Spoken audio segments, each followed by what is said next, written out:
you and I both just forgot that the Super Bowl is this weekend. Like the biggest sporting event in America. We just said that doesn't exist. No, good. That's so good. That's way better than, because also we parked it. We did American football. So good. Yeah. No, I'm really pleased. That's fine. That's actually great. Well done. Well done, Don. Hello and welcome back to Athlantic, the show where an American and a Brit take turns crossing the pond to learn about sports culture in the UK and the USA. I am your resident Brit, Harry Collins. I am your resident and very warm inside his warm apartment, American Adam Jordan.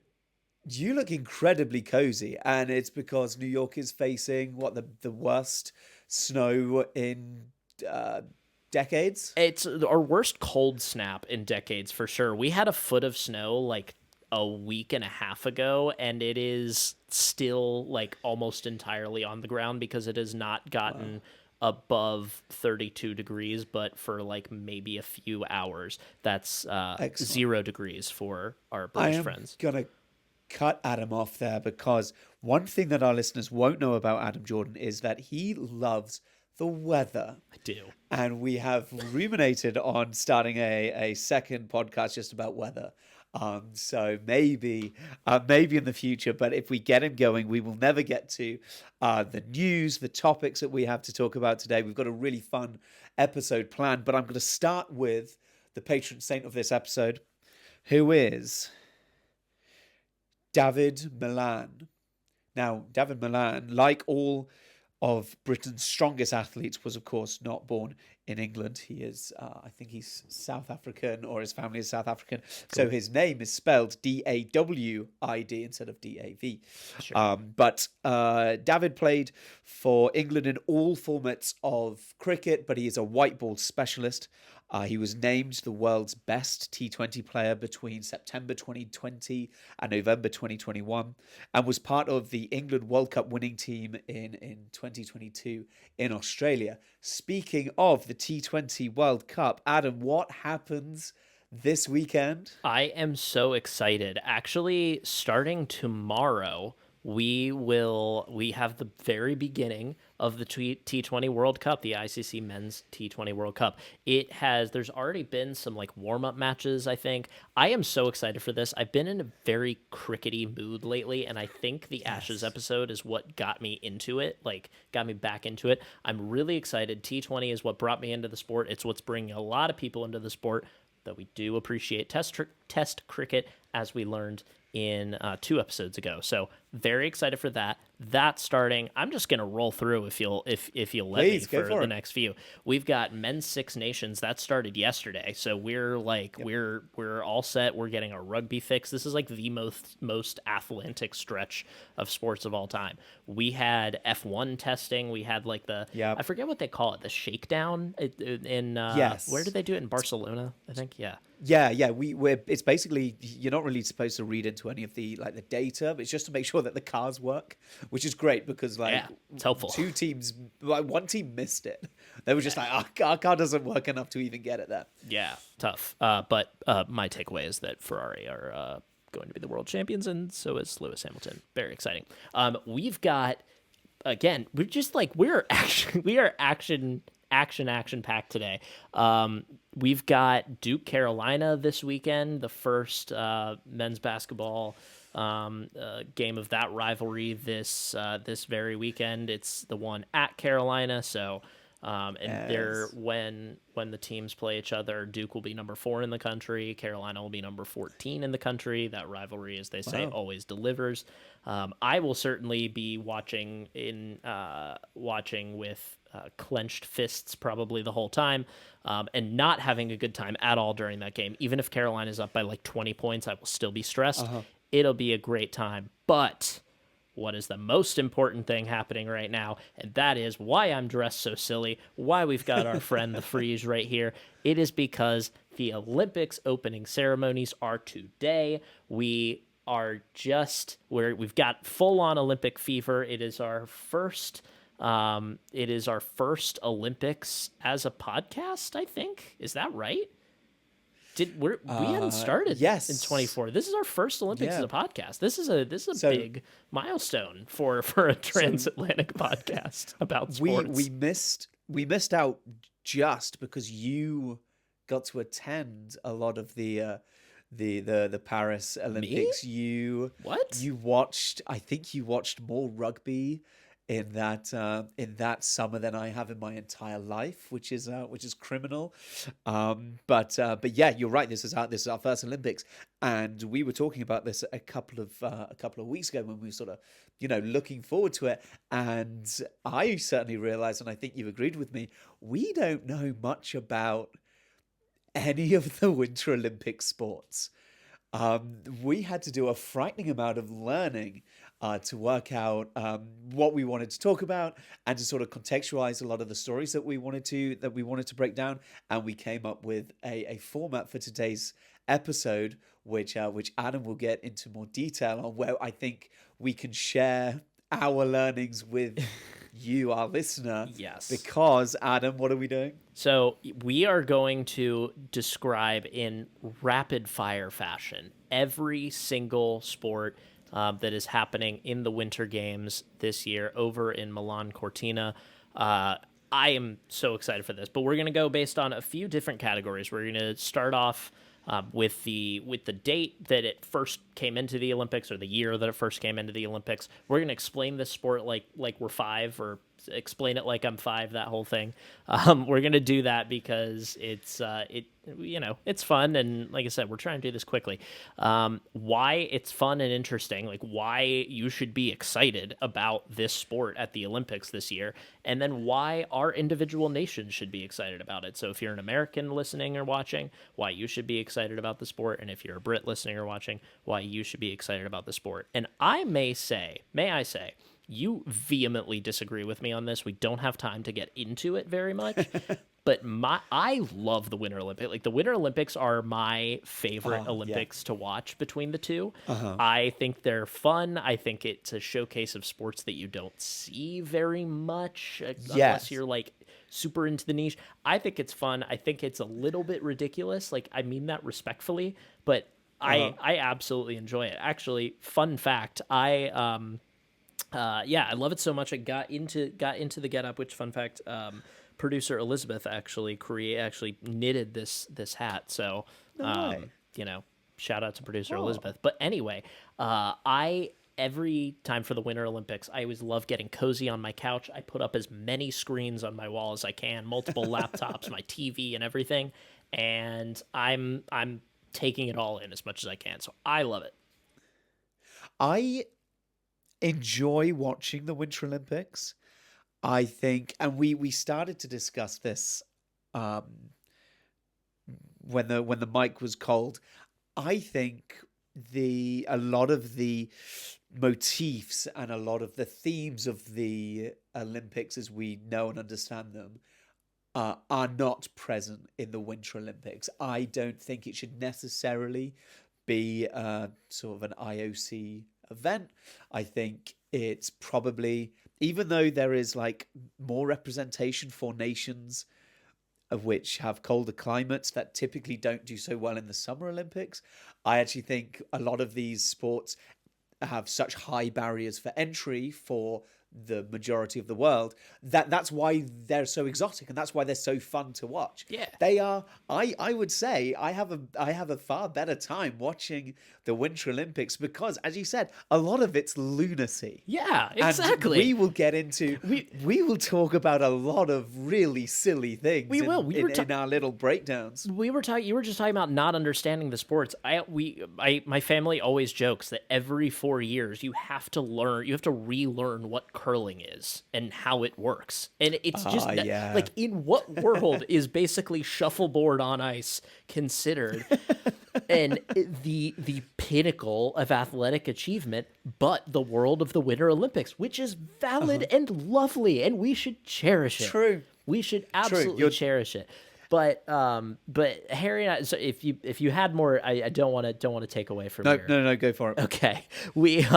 So Harry and I did this. We selected the sports in the most American way possible, by a draft. Yeah. We went through all 16 of them and just went back and forth picking the ones that we wanted to, like we were kids picking the players that we wanted on our pickup basketball team back on the blacktop. So we're going to go through them where we roughly ordered them in categories. So we're starting off with the slides, then we've got the games, we've got flat skiing, which moves pretty nicely into gravity skiing. Then we've got snowboard, which is kind of a category all of its own because it just is.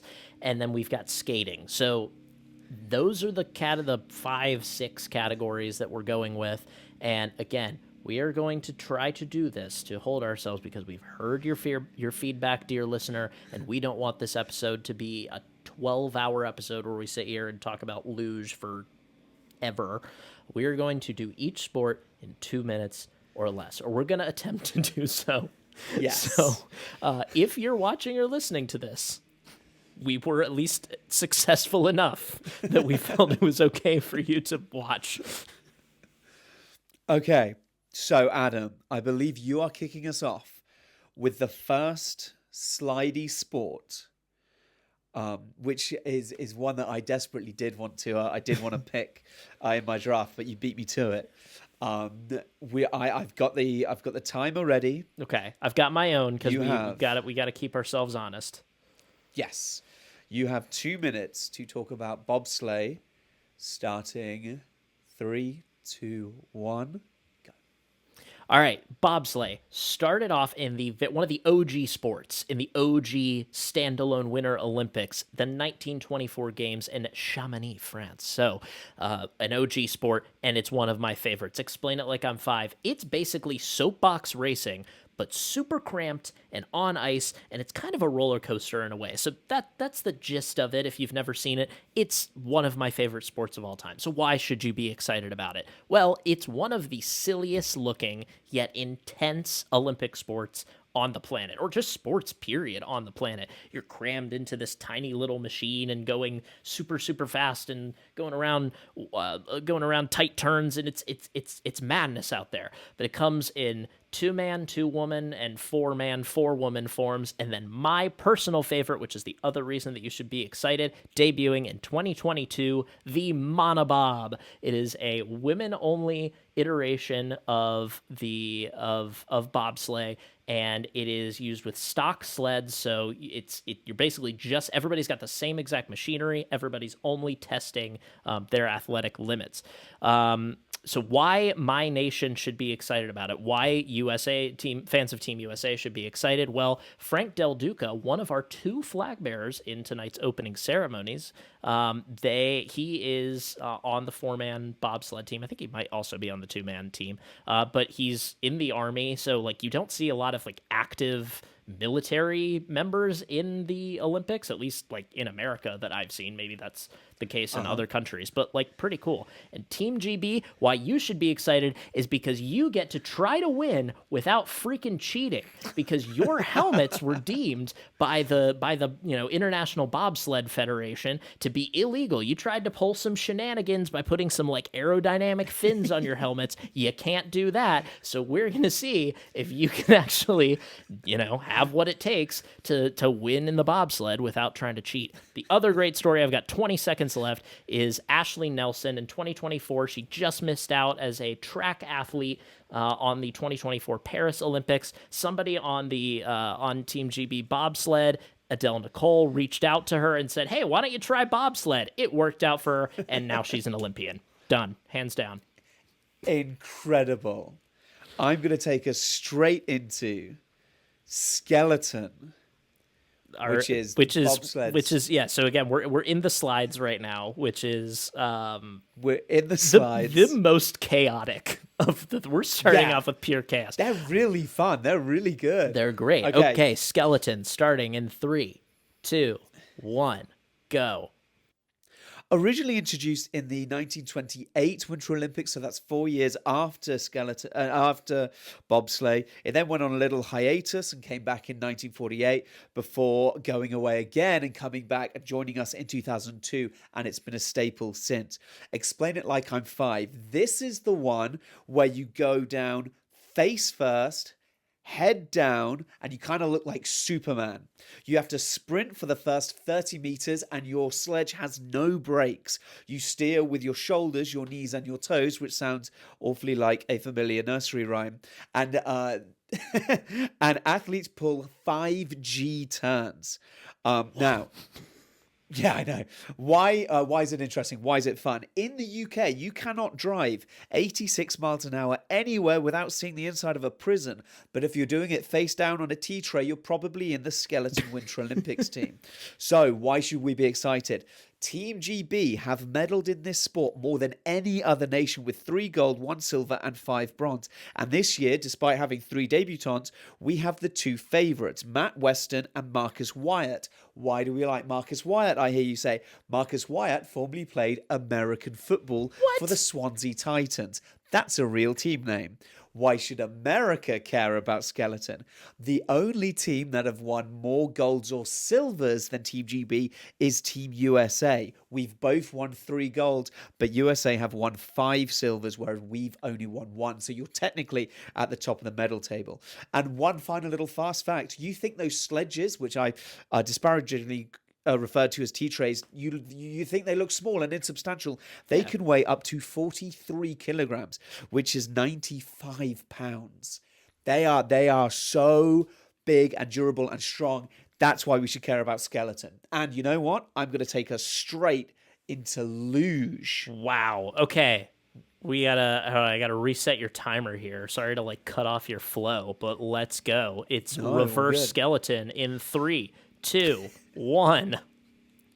So luge was introduced in 1964 and has been on the calendar ever since. Like skeleton, but you're on your back and you're going feet first. This is the fastest sport in the Winter Olympics. You start with spiky gloves rocking on a parallel bar, and then you throw yourself down like you're on a slide at the playground. I said it's the fastest sport. You are doing 93.2 miles an hour, and the fastest ever recorded speed in the luge. And this is the closest thing to sledging in real life. So I think this might be the most accessible Winter Olympic sport. The formats, why should we care? In doubles, one athlete lies on top of the other athlete with the heaviest person on top. And in team relay, you have men's and women's playing singles, and then you can also have doubles in the same race. So as soon as one member of your team crosses the line, the next person starts. So why should we care for either Team GB or Team USA? Got to be honest, Team GB, we should probably sit this one out. Germany dominate this sport. It's kind of crazy. Out of the 153 medals ever won in the luge, 87 have been won by either Germany, East Germany, West Germany, the United Team of Germany, or... No, that's it. That's all of the Germanys. Okay. Should Team USA care? Yes. At least you have an athlete competing this year, with Team GB do not. Summer Britcher is actually 5th in the world ranking, so stands a chance. Okay. And that's it for the slidey games. That's it for the slidey sports, Adam. Team USA, where at least we have a large population and we're going to compete in most sports. Okay, so, before we move on, I would like to pause. Let's digest. Is there? Yeah, otherwise you can't swim too quickly after you've scarfed down food. Do we think there's a more intimate sport than doubles luge? On top of each other? Yes, and we do actually get onto it later. Oh, okay. Wow. There is definitely a more intimate sport. Wow. Okay. And the intimacy is part of it, but we'll get there. It's one of yours. I can't wait to think what I'm not to think about, or realize what I'm not thinking about right now. That's right. I will also say, if you're watching, listener, you'll actually see it. You'll see Adam's eyes light up when he realizes he's talking about the really intimate sport. Oh no, that's gonna get me thrown off and might pull me over to minutes and 30 seconds. I think we said at the top of the episode that we were gonna do this in 2 minutes or less, and then we've been going with 2 minutes 30 seconds. But It's fun. That's Yeah. fine. You know what? Fine. Shall we get into the next category of games? Yes, Adam, you are going to take us with our first game. I think we've only got two games in mind. These are kind of the team sports that are slightly a little bit more accessible, especially in the UK and actually the USA. So, Adam, what is our fourth sport this evening? Could not be more excited for our fourth sport. It is ice hockey, and I am going to set my timer here for 2 minutes and 30 seconds that we settled on earlier. I misspoke at the beginning. I'm very sorry. 2 minutes and 30 seconds on the clock. Here we go. I'm counting myself in 3, 2, 1. Ice hockey. Ice hockey debuted at the Summer Olympics in Antwerp, Belgium, in 1920. That's right. We did have some winter sports that started before the Winter Olympics, which is pretty cool. But it began, that's for the men. For the women, it began in 1998 in Nagano. So it took us a long time to get equality there. Explain it like I'm 5. Well, it's people with sticks in their hands and blades on their feet whacking a can into a net. And the can is made of rubber.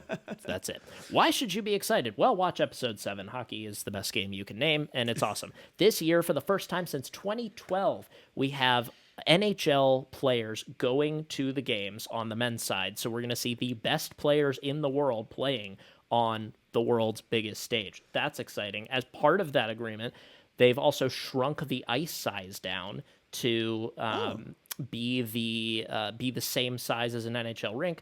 Though they messed up in construction and made it 3 feet too short, so the rink is not going to have quite as much space as it should. But so it goes. The arena may actually still be under construction as we speak. It is coming right down to the wire. They played the first game the other day, and it still wasn't fully done, but that's okay.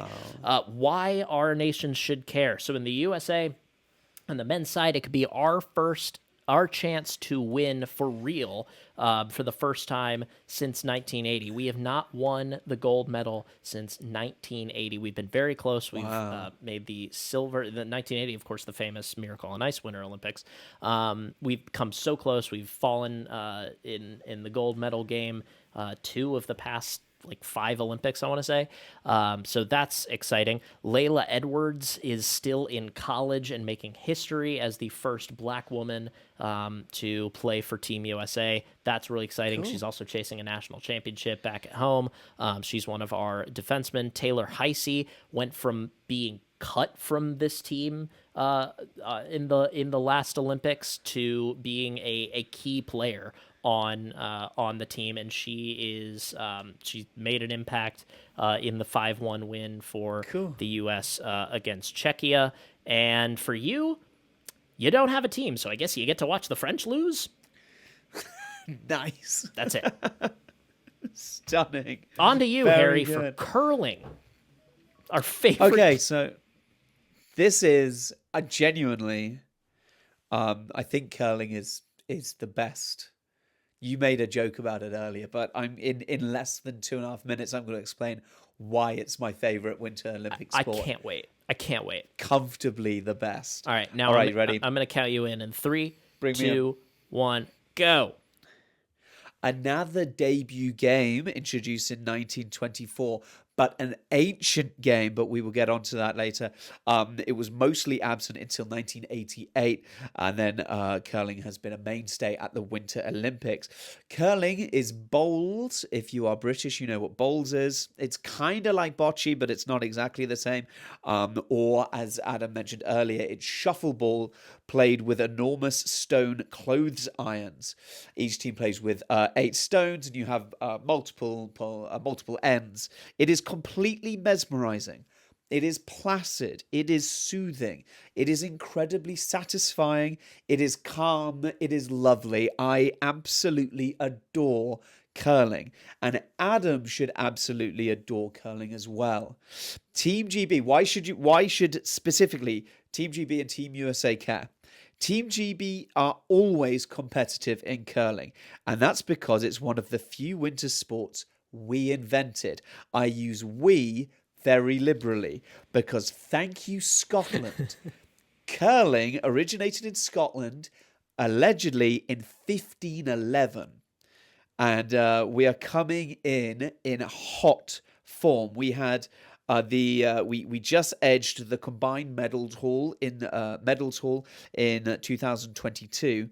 Now, I would like everyone to spare a thought for Norway. Norway came second in 2022 and third in 2018.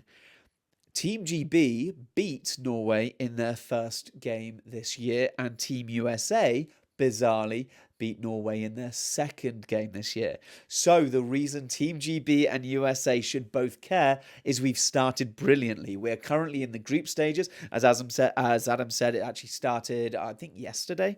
And both Team GB and USA are off to flyers. Fortunately, the majority of Team GB are made up with Scots. In fact, the entirety of our team are Scottish. So we are in safe hands. Unbelievable. Those are two games I think could not be more opposite of sports. And visually, surprisingly similar. Yeah, visually surprisingly similar. And I don't want the takeaway from this to be Adam hates curling. Adam appreciates curling and enjoys watching curling. He just doesn't understand it for until every 4 years. And also, one other thing we got to give a shout out to the Brits on is you're the only ones who can make the stones. You've got the quarry in Scotland, and then there's one in Wales, I think. So yeah. So you cool. alluded to this earlier. Obviously, we kind of cheated with the aerodynamic hats, the aerodynamic helmets that our bobsleigh team used. Unfortunately, tech doping is a whole episode in and of itself, and it's something that the Team GB Olympic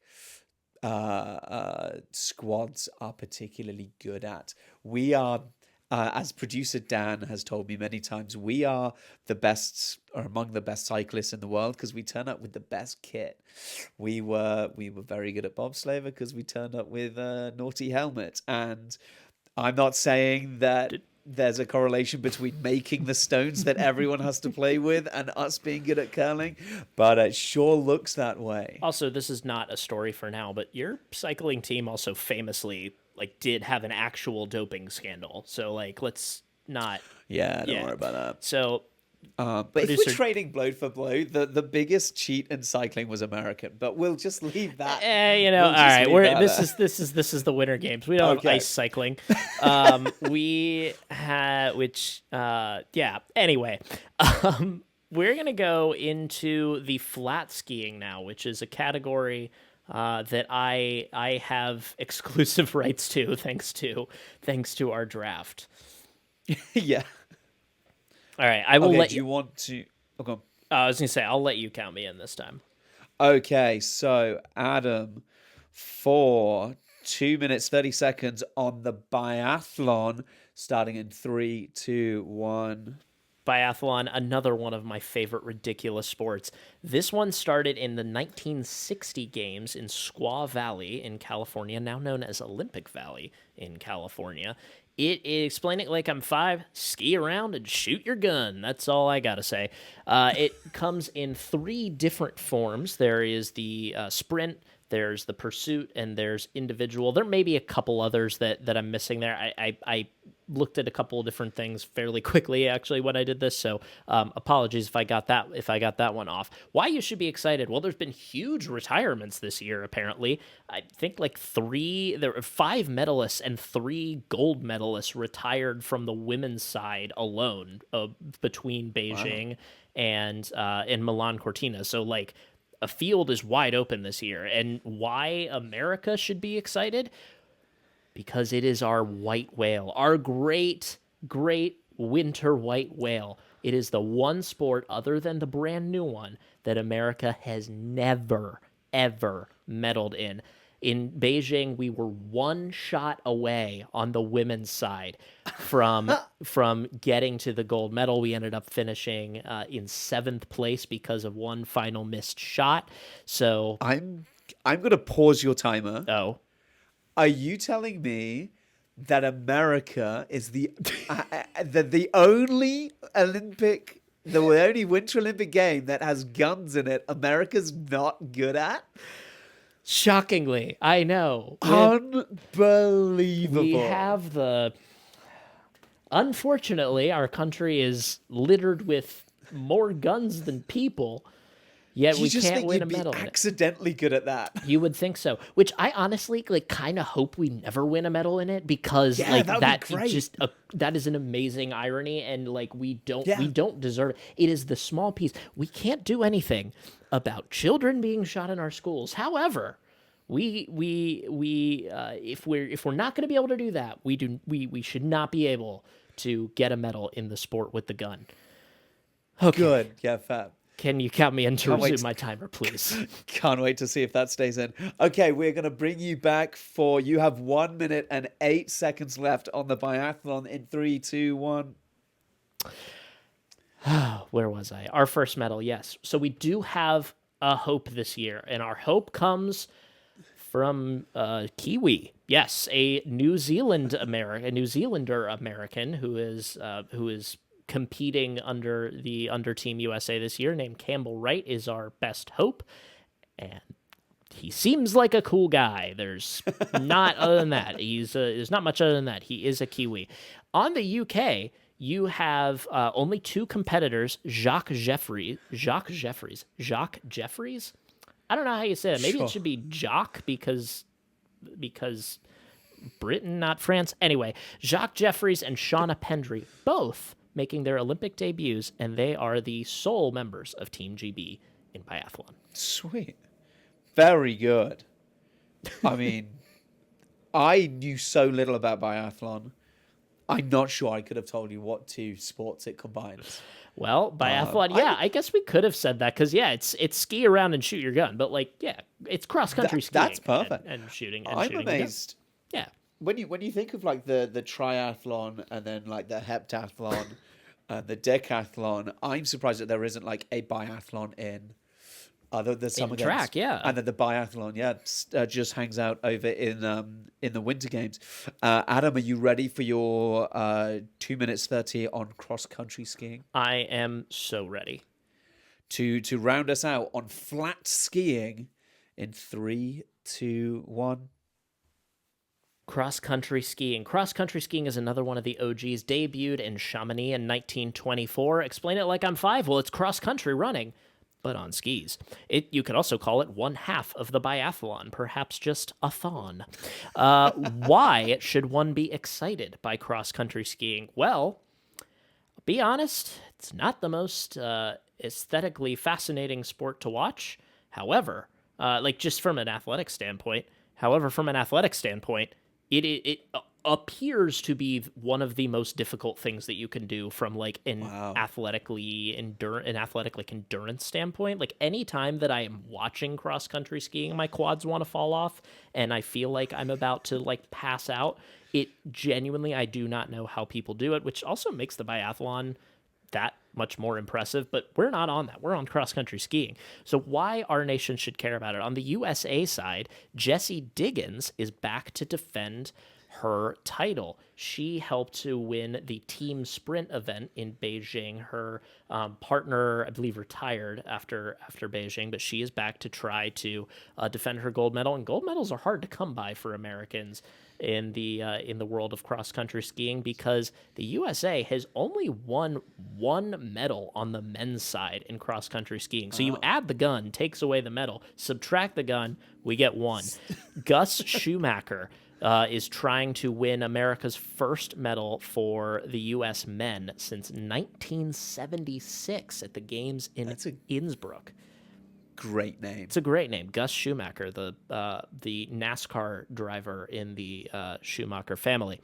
On the UK side, you should be excited for Andrew Musgrave, another Scot to shout out, because he is in his 5th Olympics, which is incredible. If you're in the 5-timers club as an Olympian, that's always amazing. Yeah. And he's 35. Like, I don't know why. I feel like when you're a 5-time Olympian, you should be like in your 40s, but he's in his mid 30s. So that's Sweet. it. Wicked. I am now going to transition us into the gravity skiing section. Gravity skiing, With I feel like, is the most like quintessential. Like, when you think of Winter Olympics, you think of like people skiing downhill. mate, you have taken the words out of Oh, my I'm mouth. so sorry. We'll Don't worry. subtract Hey, 10 no, seconds from your I, timer. I will flag that. Okay, so I am going to talk about the Nordic Combined, which is a sport I really didn't know much about. I couldn't have picked this one out of a lineup. So I'm gonna I'm sorry, the Nordic Combined or the Nordic Combined, whatever it is, it just sounds cool. I don't know why the name seems cool to me. I've always thought also it doesn't seem fair. yeah, that Like it's Nordic Combined seems very like a very specific country should be good at the Nordic Combined. you would think. But hey, You would think. But okay, all right, so I will count you in this time to talk about the Nordic Combined in 3, 2, 1, go. another debutant in 1924 in the Nordic Combined. It is 2 ski disciplines pushed into one event in a completely different way from the biathlon. In Nordic Combined, you do a ski jump to decide where in the race you start. So the jump is your qualifying, and then the race is cross-country skiing. And you have proportionately higher advantage in the cross-country skiing based on how well you jumped. So there are 2 strategies. You can either jump well or you can ski well, basically. And either strategies can be favorable because you get such an advantage from jumping really far.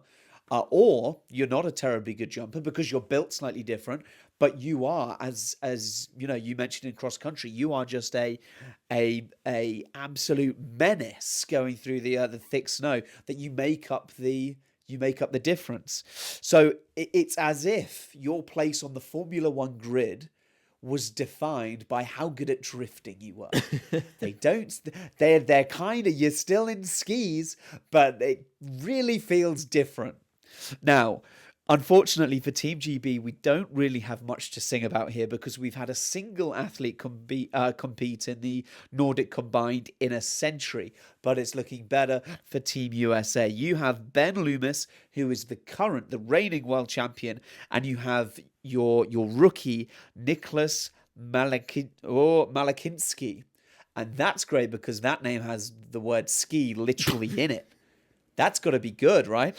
Nicholas Malakinski. He actually drops a second for that. All right, that's me. That's what I've got for Nordic Combined. But can we, because you're about to roll into ski jumping, yeah, can we just take a second? What do you think prompted the first person to ski jump? Like, Avalanche. I hope so, because that's... Yeah, that'd be sick, wouldn't it? Be a good way of like adding drama to what is already a spectacular sport. If there was like mortal danger. Yeah, perfect. Okay, right. All right. Ski jump. This is the one where I think this is where my 2 minutes 30 might be at risk. Okay, so I'm gonna crank through this. We will watch the timer closely. All right, in Amazing. 3, 2, 1, go. Another debutant from 1924, but that's not important. This is the Winter Olympic sport. When you think of snow sports, you think of someone graciously flying through the air with the skis sort of out in front of you. This is the Winter Olympics. In this sport, describe it to me like you are 5. You get points for distance. You get 60 points for reaching the K point, which is a subjective that can change. And then you get points taken off that 60 if you are short of the K point. And you get points added to the 60 if you pass it. You also get points for style, as judged by judges, obviously. Now, in a mixed event, you have 2 women and 2 men, and they each jump once, and then their scores are aggregated. Now, Adam, just very quickly, do you know who Eddie the Eagle is? I do not.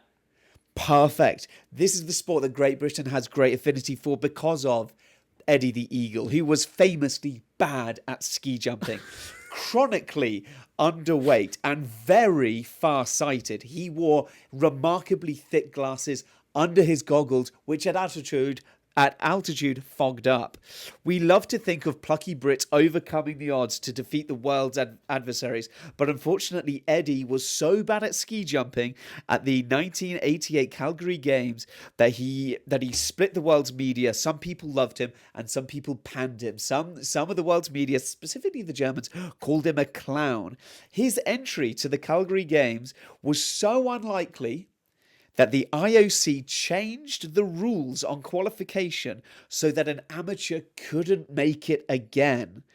So that's the first. That's why Team GB love him. Now, as you say, Team USA don't know about Eddie the Eagle, but you know what Team USA does know about? Penises. Let's talk about Penisgate.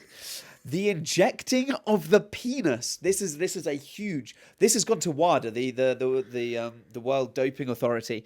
The injecting of the penis with hyaluronic acid has swollen some athletes' member so that their race suit is legally bigger to compensate for the size of their penis. However, obviously, when the acid placates, their penis isn't actually that strong, but they're that big, but they still have all of the fabric. Why is that important? I'm afraid your time is run out, Harry. I was so under time on Nordic Combined. I'm going here. Why do you want a bigger penis for ski jumping? If you have a larger ski suit, there is more fabric. And it has been shown that having just 2 centimeters more fabric can result in a 4% increase in your ski jump difference, in your ski jump distance. So Penisgate, that's really cool. Are you sure that's not the most intimate sport in the Winter Olympics? Yeah. We're still cooking on that. Eddie the Eagle injecting your penis. Okay. Okay. Who knew? Ski jumping always feels like the preppy, like butter wouldn't melt class member. Yeah. Like it's the perfect sport. No. We've got rubbish English people and we've got penis enlargement. Did nobody ever think that Eddie's did he not realize the first time he went up there that the glasses fogging up was gonna basically make him not able to do it? Is that that feels like a one time, oh yeah, I should either not do this or I should figure out some other there's a solution. There's a film with Hugh Jackman and Taron Egerton, and I'm sure they reference that at some point, but I don't remember. I don't even know if that's factual. Some people, Eddie was mocked so much that some people said that he was so bad at it. People joked that he was afraid of heights. To which he would often come out and talk, sort of fairly challenge the media's perception of him. Be like, I jump 60 times a day. There's no way I'm scared of heights. And then everyone was like, "Why aren't you any better at it?" And unreal. I guess we didn't have an answer. Well, maybe is a wonderful if he story. Had just but injected his penis, he would have been a little more confident. Yeah, big time. All right, why don't we move on to ski mountaineering somehow? All right, well, there's way less mentions of penis in ski mountaineering. I can't promise there's none, but there's considerably less. Fair enough. This is definitely the most mentions of this podcast to this point. All right, ski mountaineering in 3, 2, 1, go. If I asked you, Adam, what your impressions of ski mountaineering are, I imagine you would say you don't have any, which would be fair because this year is the first year that we are seeing ski mountaineering on the Winter Olympics slate. Now, skimo, as ski mountaineering is known as. Skimo Oh my involves God. skinning. I know, it's great. Skinning uphill, backpacking up climbs, and then skiing back down through a slalom course. This, if you imagine the sort of ski vacation where you take a ski lift up to the top and then you mosey your way back down. This is like that without the ski lift. You have to get yourself up to the top and then race all the way back down. I said skinning up.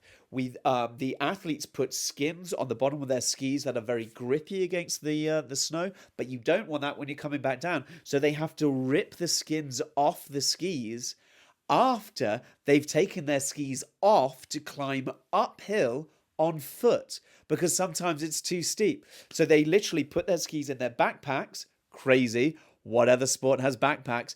Run to the top, put their skis back on, take off their skins, and then slide all the way back down again. It's incredible. Athletes climb in skimo an average of 230 feet in elevation. Do you know what Heartbreak Hill is in the Boston Marathon? Yeah, where like you're. Yeah, yes, I do know what it is. These athletes climb 3 times higher than that. And Heartbreak Hill. Is it at the same? I hope it's at the same distance in the race as proportionally. I don't think so.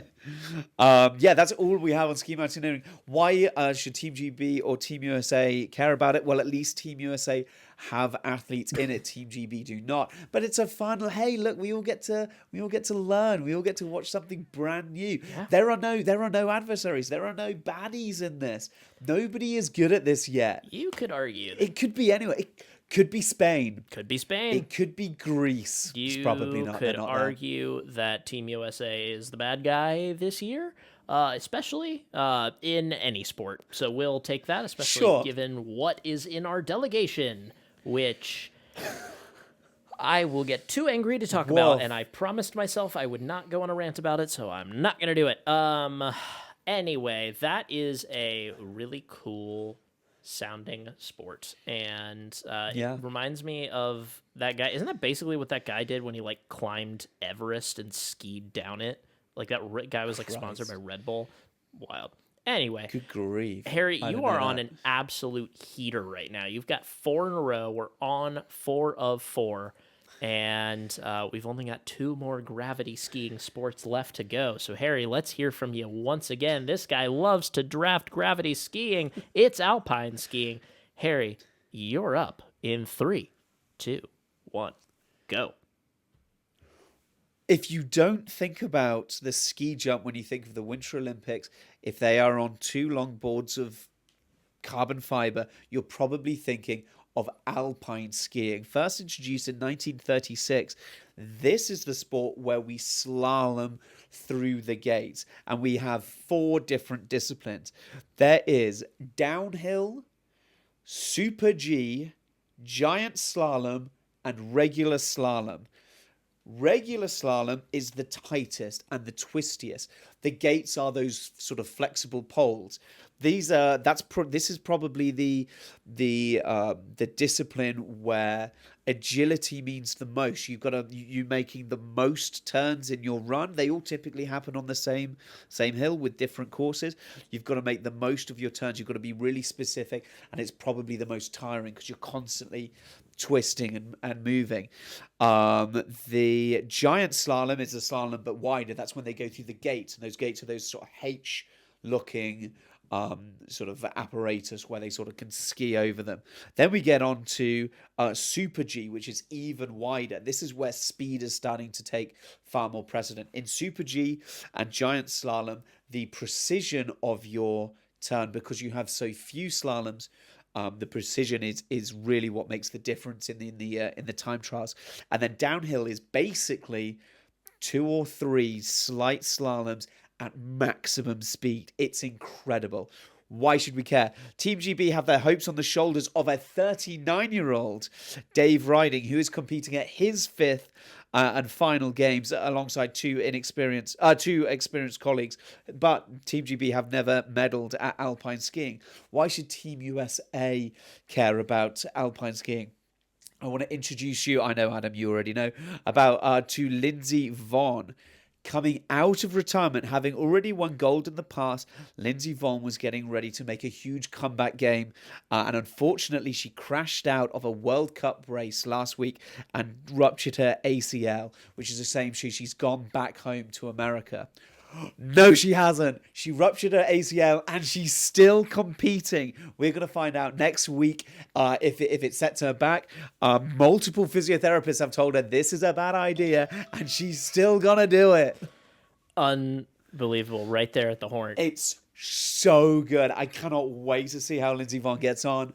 This will be the story of the whole game. I mean, even if she finishes a single run, she's the winner. Truly. It's such an incredible story. Truly. Producer Elizabeth and I have gone back and forth on this a few times, talking about you've slalomed. We've slalomed. We have not slalomed before. However, she's skied. I've never skied. I think when she first heard this, she was like, "Why in the world would she do that?" And we kind of just went back and forth about athletic mortality and your ability to make this kind of comeback. It definitely feels like one of those things. If your leg is not going to fall off as you're going down, you're gonna go. This is it. What a wild. I think she's 41. Yeah. What an absolute wild calculus, but an understandable one. Just because, at her point, I don't think she cares about what the future holds for her knee. I think she cares about what, how she's going to feel about her own legacy. So pretty incredible. Okay, well, that was my little run. I think you've got two more for gravity skiing / snowboarding before we get into the skating. So Adam, I'm going to prep your timer for 2 minutes 30 seconds on freestyle skiing. I should probably set mine. Okay, go ahead. 3, 2, 1, go. All right, freestyle skiing debuted in 1992 at the Albertville Games. And explain it like I'm 5, the only thing that I could come up with is just extreme skiing in every possible way. There's a lot of different disciplines to it, and that is why you should be excited. I love sports in the Olympics that have a ton of different disciplines. You've got free ski. I mean, there's only 4 or 5 big ones. There's free ski, big air, moguls, and aerials. Half pipe is kind of part of the free ski. Moguls, to me, I do not understand. Speaking of knees, I don't understand how people's knees absorb the impact. Yeah, exactly. Harry with the perfect visualization of what moguls look like. So that's incredible. Another reason you should be excited and kind of be excited as an American, but we can't count it. Can't count her for that because she's competing for China, is Eileen Gu, who is undisputedly probably the best free. I say undisputedly, probably undisputedly the best freestyle skier in the world.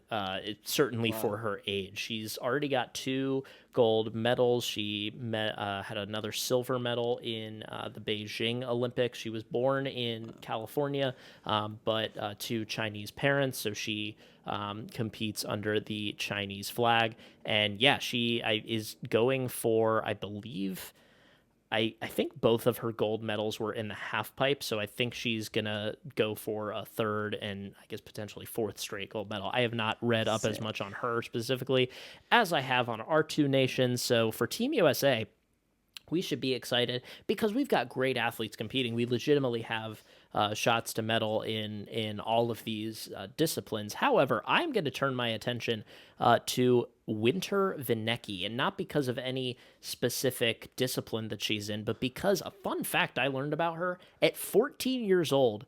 14. She became the youngest person to run a marathon on all 7 continents. How is that possible? Wow. I don't know. We don't have time to get into it. My time is dwindling. For the UK, you should be excited about Zoe Atkin, who at just 19 years old in Beijing almost gave up on skiing altogether because she was following in her sister Izzy's footsteps, who won Team GB's first medal in freestyle skiing. A lot of mental blockers in that, but she's decided to come back. She fought through the demons and is coming back for this year. Amazing. Pretty good. God, I can't. That might be the one I didn't. That's the first one that I didn't know really anything about that I'm now like absolutely dying to see. All right, so we are going to move on to snowboard, which gets a category of its own, and we'll try to get through it in 2:30. Harry, count me in. You ready? 3, 2, 1. Snowboard got its start at the Olympics in Nagano in 1998, at least officially. I think it was one of those sports that was like that's one of those sports that they do. It's kind of like for show. I forget what they call it, but Sure. They awarded medals in Nagano in 1998. I would describe it as no wheels cold skateboarding to a 5-year-old. Sick. Sure. Why you should be excited about it? Well, again, there's a bunch of different disciplines. There's half pipe, there's slope style, there's big air, there's parallel giant slalom. What is that? And my personal favorite, snowboard cross, which I love. So the half pipe is obviously you go down the big half pipe, you do your thing. Parallel giant slalom, you're racing somebody else down the hill. How cool is that? On the and the big air, they actually just did qualifiers for that yesterday. You go down a giant hill and you try to do as many flips and turns and tricks as you can. So cool. So cool. Slope style is the really cool one where you're going down like basically an obstacle course and trying to like interact with all the different obstacles in your way and do tricks and flips coming out of them. And then snowboard cross is so cool. It's like motocross racing, but on a snowboard course. So again, one of my all-time favorite sports to watch, even though that one is also fairly new. I think it only debuted like in Pyeongchang or maybe Sochi. I don't know. One of the two, but super, super exciting. Why you should be excited about it. For Team USA, Chloe Kim is going for her third straight gold medal in halfpipe. She is an absolute blast to watch. She's been like the face of the sport, probably the biggest face of the sport since Shaun White, I would say, in the USA. So like she's amazing, and again going for 3 straight. In the UK, you've only ever won 2 medals, both of them bronze in snowboard since those 1998 games. But I would be excited about Mia Brooks. Mia Brooks is she's 21 years old, I believe. When she was no, she's not 21 years old. What am I talking about? She is 19 years old. She's 19 years old. She's on the Olympic stage. When she was 14 years old, she got a concussion that left her unconscious for 40 minutes, and still as a 14-year-old was like, yep, I want to come back and do this, and now she's at the Olympics. Pretty crazy. Wow. That's kind of terrifying. Oh my days. Could never be me. Could never, ever, ever, ever be me after something like that. But we're going to keep on rolling. We want to keep the pace as high as we can. So we're going to move on to our skating courses. We just have 3 more sports to go in 2.5 minutes or less, and that is with short track speed skating is going to be our first one. And I will count myself back in for this one. Short track speed skating. What can I do in 2.5? In 3, 2, 1. Another sport that debuted in 1992 at the Albertville Games. This one explained like I'm 5. It is short track. It's in the name. It is NASCAR racing on ice around a 111.12. Why not 1-1? So you have 5 ones in a row. Meter oval.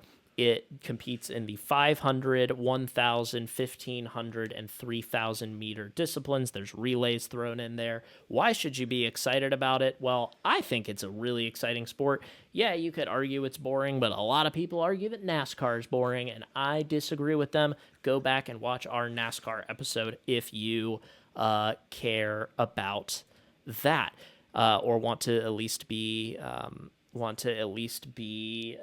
convinced. Anyway, we've got time. Why you should be excited about this one. again, one of the most exciting sports. It is one of those where like you see people kind of making moves, conserving energy, and then all of a sudden, boom, everybody's going as fast as humanly possible. America's most decorated winter Olympian of all time comes from this sport, Apollo Ono. So again, I'm just going to say the reason that everybody should be excited is because it's just a cool, exciting sport to watch. Why you should be excited for Team USA, Erin Jackson, who in Beijing became the first black woman to ever win an individual gold medal at the Winter Olympics. Let that sink in. Wow. That is both really cool and really sad. But it is amazing for her. It is an amazing accomplishment, not taking away from that at all. She is one of our flag bearers, rightfully so. Erin Jackson rocks. She's fun to watch. Jordan Stolz on the men's side is basically like the medal, like the biggest favorite in short track speed skating, and we happen to have him, so that's always fun. In the UK, the only thing that I could really find was that you've got a pair of brothers on your team, which is always really cool. How cool for that family to have two Olympians that are in the same sport competing in the same competition. Niall and Farrell Tracy. I hope I pronounced their last name right. There's an E in there, and I'm in the middle, and I'm not exactly sure. So anyway, that's short track speed skating. Unreal. And I think that leads really nicely into my next and last sport today, which is long track speed skating. So I'm gonna get into my 2.5 minutes in 3, 2, 1. Short track speed skating's big brother, long track speed skating, which of course until a couple of decades ago was just called speed skating, is another one of those original 1924 sports. Really, everything Adam said, just make it bigger. Just think about it just as a larger format in your mind. We are skating as fast as you can around a 400-meter track. The different disciplines include singles, where you are racing side by side, like in the swimming, you have your own lane. But because the inside track would be shorter, they swap tracks halfway around. We also have team pursuit, team discipline, where they start on either side, like you do in velodrome cycling, and it's the quickest to complete however many laps or however much distance. And then my favorite and the most chaotic is mass start, which is up to 24 athletes across 16 laps in pack racing. This is NASCAR. And everyone's jostling, as Adam said. Now, what I really love about specifically long track, if you watch YouTube videos or any footage coming up in the next couple of weeks, in short track, it's very frenetic. Everyone's doing this, everyone's jostling. But in long track, everyone sort of falls into this same sort of swaying motion as they as you know, it's all about, especially on the long track, it's all about that efficiency and sort of, and you know, they all sway and then they all lean into the corners. It's amazing. Okay, this is another sport where Team GB simply is not very competitive. We have less medals in the long track speed skating than the great sporting nations of Kazakhstan and North Korea. Amazing. But we are pinning our hopes, as you said, on Niall Tracy and actually Elias Smeding, who is our long track prospect. Why should Team USA care about a long track speed skating? Well, the power of friendship, of course. Casey Dawson, Emery Lemon, and Ethan Kipuran are all best friends and compete in the team pursuit. That's all they do every day, is train to be best buddies and beat everyone else at long track team pursuit speed skating. I love that for them. I think I read a story about them where they do everything together, including they play fantasy football in the same league, and they'll like give each other, you know, the last place punishment and everything. I think one of them had to like have like a little tiny foot attached to his phone case, like a 3D print of it. Really weird looking. Anyway, doesn't matter. But I appreciate that. And we are going to get into our last, but certainly not least, sport on the skating side and the 16 of 16th sport in the Winter Olympics. And that is probably the most famous sport in the Winter Olympics, and that is figure skating. I had the honor of drafting that one, and I am going to try to do it justice. 2.5 minutes or less, starting in 3, 2, and 1. Figure skating debuted at the 1908 Olympics in London. Woo! What in the world? Another one of those that predates the Winter Games, where they just randomly had summer events as part of the Olympics. Figure skating was very different back then, so explain it like I'm 5 now would be very different from back then. Back then, it was literally about carving figures into the ice, and the shapes that you like left with the blades were a huge part of your score. So that's interesting. But now, explain it like I'm 5. It's extreme ice gymnastics and dancing combined. So obviously, there's all sorts of different disciplines, and there's men's and women's. There's ice dancing. There's all sorts of amazing like ways to watch figure skating, which is lovely. Why you should be excited about it, just generally, well, because again, it's the most famous sport of the Winter Olympics.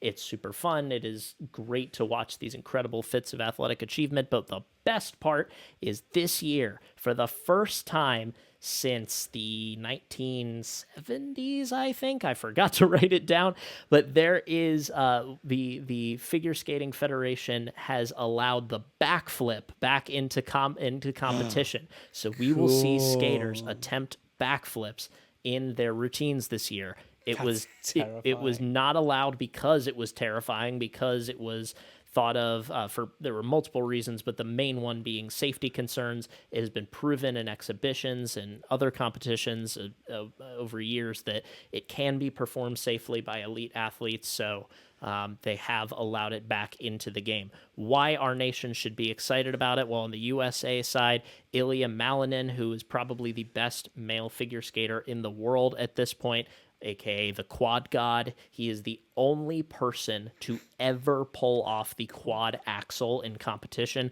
I cannot wait to see that in the Olympics. He is the only person that can pretty much do every single turn, every single jump as a quad.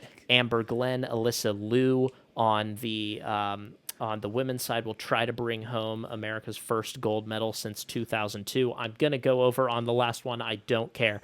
Both of them are incredibly talented. A lot of fun to watch. They broke records at the U.S. Figure Skating Championships just recently, just like a month or two ago. So really excited to watch them. And on the UK side, Lila Fear and Lewis Gibson, two of your ice dancers, they won Team GB's first medals at the World Championship since 1984. So there is hope this year for Team GB. They're attempting to be the first medalists for figure skating for Team GB since Lillehammer in 1994. Cool. So we're excited about that. 16 sports, and we did it fairly efficiently. I'm really excited with that. I am so excited to watch the opening ceremony, see how that stacks up with other ones. But Harry, any parting thoughts on Olympics before the 2-minute warning inevitably happens? I'm so glad that we did this. I think just having a general idea of like what things to look out for and how different sports sort of intersect with each other means, I think, a slightly easier enjoyment of the whole thing. Especially when we had we broke it into categories, but so many of these sports have like very similar themes and very similar objectives. I think like a passive watch this year could be really far more enjoyable, and I'm excited to sort of give sports that I hadn't really considered far more time this year, because we've done this exercise. I think I really hope Team GB do well this year, but it's it's a collection of sports that are really quite inaccessible to such a small island where we don't have any permafrost, we don't have any like year-round snow. Yeah. But But yeah, it's always nice to see like Norway and Sweden and Finland just racking up medals because Yeah. they obviously compete far less in the Summer Olympics. Speaking of, when we in a couple of years when we come to do this episode on the Summer Olympics, we're going to be here for 4 hours. Oh yeah.